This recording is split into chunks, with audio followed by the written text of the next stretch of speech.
The forecast predicted no one would stand the storm. 237 years later, Springfield is still standing, will stand for years to come.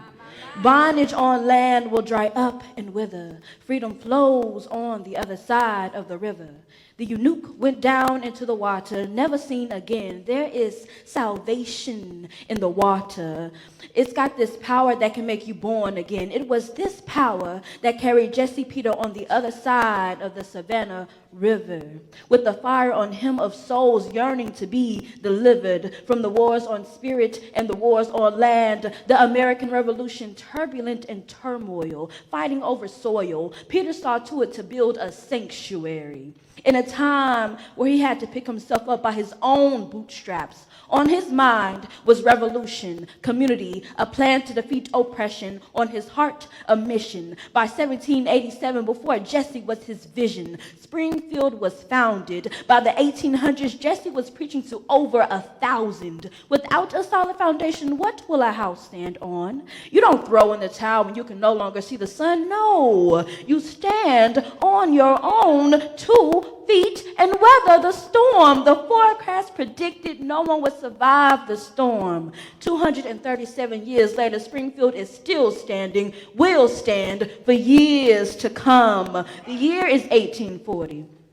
Springfield's first sanctuary rolled for 6 blocks on logs, but carried by the grace of God. Inhabiting Springfield's sanctuary were a professional people, river people, blacksmiths and black seamstresses, a community of thriving African Americans in the 1800s. Through the victory, thunder roared. Though some claimed freedom, some were still shackled to the storm of war, civil. Abraham Lincoln's hand trembled to sign the Emancipation Proclamation. A fiery Springfield sought to reform, hosting 11 delegates from Georgia to organize a petition, to sit in on a jury, to vote, a right to vocalize in a country that is warring. From this grew the Georgia Republican Party. The forecast predicted no one would conquer the storm. 237 years later, Springfield is still standing, will stand for years to come ahead.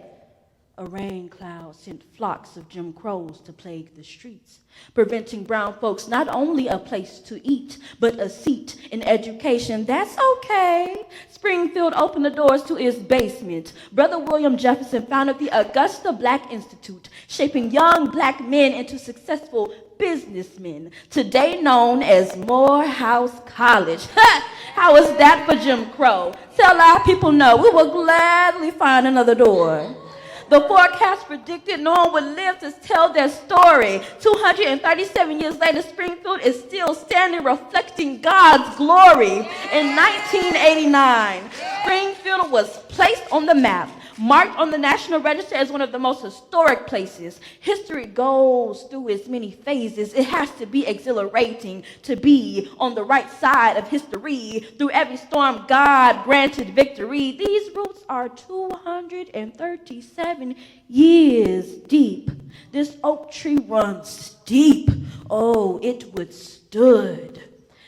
Crossing the other side of the river, Springfield stood, weathering the wars. Springfield stood for their rights. Springfield stood for education. Springfield stood for their freedom. Springfield stood for those to come. Springfield stood through and through every storm. Springfield stood, is still standing, will stand for years to come.